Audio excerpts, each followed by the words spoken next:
የብሪክስ ፕላስ አባል ሀገራት ሰሞኑን ያካሄዱት ጉባኤ ያለ የጋራ መግለጫ ተጠናቋል። የብሪክስ ፕላስ አባል ሀገራት ከኢራን ጎን ይቆማሉ ተብለው ሲጠበቁ ነገር ግን ያ ሳይሆን ቀርቷል። በብሪክስ አባል ሀገራት ውስጥ የአሜሪካና የእስራኤል ደጋፊዎች ኢራንን አንደግፍም ማለታቸውን የተነገረው። እንደሚታወቀው የብሪክስ ፕላስ አባል ሀገራት በድምሩ 11 ሲሆኑ ብራዚል፣ ሩሲያ፣ ህንድ፣ ቻይና፣ ደቡብ አፍሪካ፣ ግብጽ፣ ኢትዮጵያ፣ ኢራን፣ ሳዑዲ አረቢያ፣ የተባበሩት አረብ ኤምሬቶችና ኢንዶኔዥያ ናቸው አባል ሀገራቱ። እነዚህ 11 አባል ሀገራት ከኢራን ጎን ሳይሆኑ ቀርተዋል። ኢራንን አንደግፍም ብለው በይፋ የሚቃወሙት ደግሞ የተባበሩት አረብ ኤምሬቶች፣ ሳዑዲ አረቢያ እንዲሁም የተባበሩት አረብ ኤምሬቶች አጋር ነኝ የምትለው ኢትዮጵያ ልትሆን ትችላለች ተብሎ ይገምታል። ኢራን በብሪክስ ስብሰባ የተባበሩት አረብ ኤምሬቶችን በግልጽ አውግዛለች። ሆኖም ግን ኢራን ስም ጠቅሳ በጉባኤው ላይ አቡዳቢን አልተቸችም። ኢራን የብሪክስ ጥምረት አሜሪካና እስራኤል ከፍተውብኛል ያለችውን ጦርነት እንዲያወግዝ ፈልጋ ነበርም። የፍላጎቷ ግን በአረብ ሀገራት ምክንያት አልተሳካም።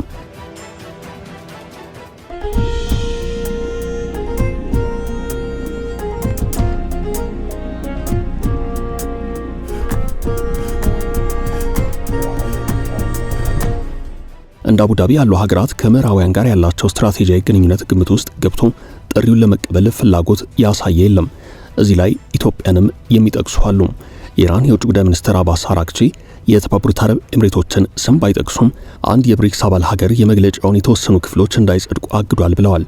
ከዚያች ሀገር ጋር ችግር የለብንም፣ ኢላማችን አይደሉም፣ የመታነው በእነርሱ መሬት ላይ የሚገኙትን የአሜሪካ የጦር ሰፈሮችና ወታደራዊ ተቋማትን ብቻ ነው ብለዋል።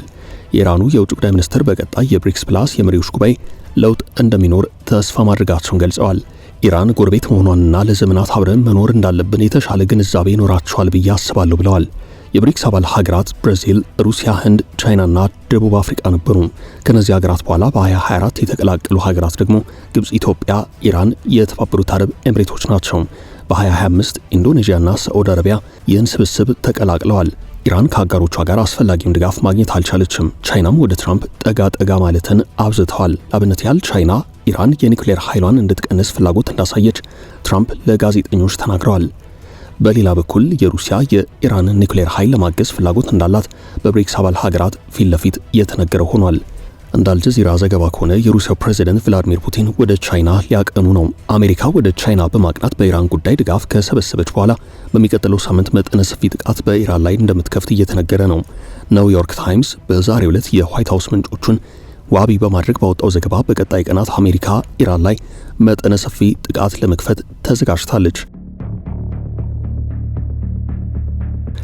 እስራኤልና አሜሪካ ለጥቃቱ ተዘጋጅተዋል ያለው ዘገባው ካለፈው ጦርነት የከፋ ጥቃት የሚፈጸምበት ሊሆን ይችላል ብሏል። በተጨማሪም አሜሪካ የኢራን ኒውክሌር ዩራኒየሞችን ለመቆጣጠር እግረኛ ጦር ጭምር ልትጠቀም ትችላለች ነው የተባለው። ትራምፕ የኢራንን ዩራኒየም በእጃቸው ማስገባት ዋና ዓላማቸው ነው። ይህም በቀጠናው አስከፊ ክስተት የሚፈጥር ነው ተብሏል። ትራምፕ ወደ ቻይና ያቀኑት በኢራን ጉዳይ ድጋፍ ለማግኘት እንደሆነ ዓለም ያወቀው ፀሐይ የሞቀው ጉዳይ ነው። ቻይና ለኢራን የጦርነት ደጋፊ ነች የሚል ውንጀላ አሜሪካና እስራኤል ማቅረባቸው ይታወሳል። ቻይና የሚሳኤል ማምረቻ ግብዓቶችን እየሰጠች መሆኑን ደርሰንበታል ሲሉ ኔታንያሁ ከቀናት በፊት ተናግረዋል። የእስራኤል ጠቅላይ ሚኒስትር ቤንያሚን ኔታንያሁ ቻይና ለኢራን ድጋፍ እያደረገች ነው ሲሉ ከወነጀሉ በኋላ ትራምፕ ወደ ቻይና አቅንተው ከቻይና ጋር ጥሩ የሚባል ስምምነት ፈጽመናል ብለዋል። ቻይናና አሜሪካ ወደ ስምምነት ከመምጣታቸው በፊት ጠቅላይ ሚኒስትር ኔታንያሁ ቻይና የተወሰነ አይነት ድጋፍ እያደረገች ነው ብለዋል። የእስራኤሉ ጠቅላይ ሚኒስትር ከሲቢኤስ 69 ሚኒትስ ጋር በነበራቸው ቆይታ ቻይና ለኢራን የሚሳኤል ማምረቻ ግብዓቶችን እየሰጠች መሆኑን ደርሰንበታል ብለዋል። ኔታንያሁ የቻይናን እንቅስቃሴ አልወደድሁትም ሲሉ ተደምጠዋል። ኔታንያሁ ይህን ካሉ በኋላ ቻይናና አሜሪካ ባላንጣ ሳይሆኑ አጋሮች ናቸው ሲሉም ፕሬዚደንት ሺ አስረድተዋል። ትራምፕ በበኩላቸው ፕሬዚደንት ሺ ትልቅ መሪ ነው ብለዋል። የቻይናው መሪ ሺ ጂንፒንግ የአሜሪካ አቻቸው ፕሬዚደንት ዶናልድ ትራምፕን ተቀብለው አነጋግረዋል። መሪዎቹ በንግግራቸው በሁለትዮሽና ወቅታዊ እንዲሁም ዓለም አቀፋዊ ጉዳዮች ላይ መክረዋል ተብሏል። ሺ የአሜሪካና የቻይና ግንኙነት በትክክለኛ አቅጣጫ ላይ እየተጓዘ ነው ብለዋል። ቻይናና አሜሪካ ባላንጣ ሳይሆኑ አጋሮች ናቸው ሲሉም ተደምጠዋል። የአሜሪካና የቻይና የተረጋጋ ግንኙነት ለዓለም የጀርባ አጥንት ነው ብለዋል። ፕሬዚደንት ሺ ትብብር ሁለቱንም ወገን ይጠቅማል፣ ውዝግብ ሁለታችንንም ይጎዳል ሲሉ ተናግረዋል። ትራምፕ በበኩላቸው በፕሬዚደንት ሺ የሚመራውን የቻይና መንግስት አሞካሽተዋል። ፕሬዚደንት ሺ ጂንፒንግ ትልቅ መሪ ነው ሲሉ አድናቆታቸውን ገልጸዋል። ትራምፕ ለ3 ቀናት ይፋዊ ጉብኝት ወደ ቻይና መጓዛቸው ይታወሳል። ጉዟቸውን አጠናቀው አሁን ወደ ሀገራቸው ተመልሰዋል። ትራምፕ በቤጂንግ ከቻይናው ፕሬዚደንት ሺ ጂንፒንግ ጋር ካደረጉት ውይይት በኋላ በኤርፎርስ ዋን አውሮፕላን ለጋዜጠኞች ሁለቱም ወገኖች ኢራን የኒውክሌር መሳሪያ እንዳይኖራትና የሆርሙዝ ወሽመጥን መልሳ እንድትከፍት መስማማታቸውን ተናግረዋል። አንድ ጋዜጠኛ ለ20 ዓመታት የኒውክሌር መርሃ ግብርን መክታት በቂ አይደለም ብሎ ሲጠይቃቸው ትራምፕ 20 ዓመት በቂ ነው፣ ግን ከነርሱ የሚመጣው የዋስትና ደረጃ እውነተኛ 20 ዓመት መሆን አለበት ብለዋል።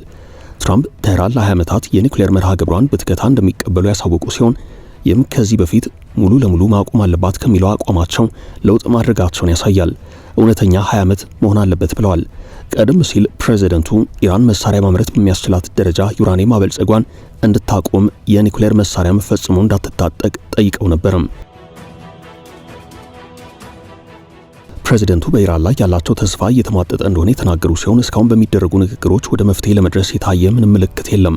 የብሪክስ ፕላስ አባሏ ኢራን አጋሯ ቻይና አቋሟ ምን እንደሆነ ባልታወቀበት በዚህ ሰዓት ሩሲያ ለኢራን አጋርነቷን በይፋ እያሳየች ነው። ኢራን ከምዕራቡ ዓለም ጋር በሚያወዛግባት በኒውክሌር ጉዳይ ሩሲያ የበኩሏን ድጋፍ የማድረግ ሐሳብ አቅርባለች።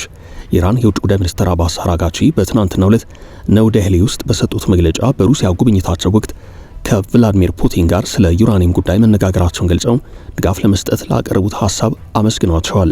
ከብሪክስ ፕላስ አባል ሀገራት የውጭ ጉዳይ ሚኒስትሮች ጉባኤ ጎን ለጎን አራግቺ በሰጡት መግለጫቸው ፑቲን በቅርቡ ስለዚህ ጉዳይ የተናገሩትን አስታውሰዋል። ፑቲን ባለፈው ሳምንት ሀገራቸው በሁለተኛ ዓለም ጦርነት የተጎናጸፈችው ድል በተዘከረበት የመታሰቢያ በዓል ላይ ሩሲያ በከፍተኛ ደረጃ የበለጸገ ዩራኒየም ከኢራን ወስዳ ለማከማቸት ዝግጁ መሆኗን ተናግረው ነበርም። በብሪክስ ፕላስ ስብሰባ ላይ በኢራን እየተካሄደ ያለው ጦርነት በአስቸኳይ መቆም አለበት ሲሉ የሩሲያው የውጭ ጉዳይ ሚኒስትር ሰርጌይ ላቭሮቭ ተናግረዋል። ላቭሮቭ በኢራን እየተካሄደ ያለው ወታደራዊ ግጭት በአስቸኳይ እንዲቆምና አስገዳጅ የተኩስ አቁም ስምምነት ላይ እንዲደረስ ጥሪ አቅርበዋል። ሚኒስትሩ ከቀናት በፊት በሰጡት መግለጫቸው በመካከለኛው ምስራቅ እየተባባሰ የመጣው ውጥረት ቀጠናዊ ቀውስ እንዳያስከትል ስጋታቸውን ገልጸዋል። በተለይም በዓለም አቀፍ የንግድ መስመር ላይ ያለውን ተጽዕኖ በተመለከተ ጠንከር ያለ ማስጠንቀቂያ ሰጥተዋል።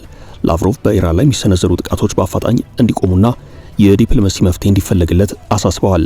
ሞስኮ በቀጠናው የሚታየው ወታደራዊ እንቅስቃሴ ዓለም አቀፍ የኢኮኖሚ መረጋጋትንና ጸጥታን አደጋ ላይ ይጥላል የሚል ጽኑ እምነት እንዳላት ገልጸዋል። የሆርሙዝ ወሽመጥ በዓለም ካለው የነዳጅ ፍጆታ ሲሶ ያህሉ የሚተላለፍበት ስልታዊ ቦታ ነው። ማንኛውም መስተጓጎል በዓለም አቀፍ የነዳጅ ዋጋና ንግድ እንቅስቃሴ ላይ ቀውስ ሊፈጥር ይችላል። በብሪክስ ስብሰባ ላይ ኢትዮጵያ የተባበሩት መንግስታት ድርጅት አደጋ ላይ ነው ስትል ቅሬታዋን አሰምታለች። ከ2 ዓመታት በፊት የብሪክስ ፕላስ አባል ሀገር ሆና የተወከለችው ኢትዮጵያ ተመድ አደጋ ላይ ነው ስትል በተወካዩዋ በኩል አስተያየት ሰጥታለች። ዓለም አቀፋዊ ቀውስ በቶሎ ካልተፈታ በሀገራት ድንበር ብቻ ሊገታ የማይችል ከፍተኛ አለመረጋጋት እንደሚያስከትል ኢትዮጵያ አሳስባለች። ጠቅላይ ሚኒስትር አብይ አህመድ ሰሞኑን በአዲስ አበባ በተካሄደ የአፍሪካ ጉባኤ ላይ ተመድ እንደ ሊግ ኦፍ ኔሽን አደጋ ላይ ወድቋል ማለታቸው ይታወሳል። ከታሪክ እንደተረዳሁት አሁን ተመድ አደጋ ላይ ነው ሲሉ ተናግረዋል።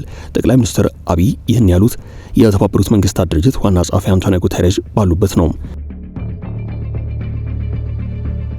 ይህንን የጠቅላይ ሚኒስትር አብይ አህመድን ሐሳብ በድጋሚ ያስተጋቡት በህንድ ሰብሳቢነት በኒው ዴልሂ በተካሄደው የብሪክስ ፕላስ የውጭ ጉዳይ ሚኒስትሮች ስብሰባ ላይ የተሳተፉት የውጭ ጉዳይ ሚኒስትሩ ጌዲዮን ጢሞቴዎስ ናቸው።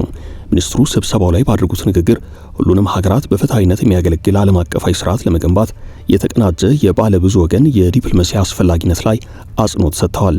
አሁን ያለው ዓለም አቀፋዊ ቀውስ በአስቸኳይ ካልተፈታ በሀገራት ድንበር ብቻ ሊገታ የማይችል ከፍተኛ የኢኮኖሚ የፋይናንስና ማህበራዊ አለመረጋጋትን ያስከትላል ብለዋል። ብሪክስ ለሰላም መረጋገጥ፣ ለፍትሃዊና የተረጋጋ ዓለም አቀፍ ስርዓት ምሰሶ ለሆኑት ለጋራ ደህንነትና ልማት ግንባር ቀደም ሚና መጫወት እንዳለበት አሳስበዋል።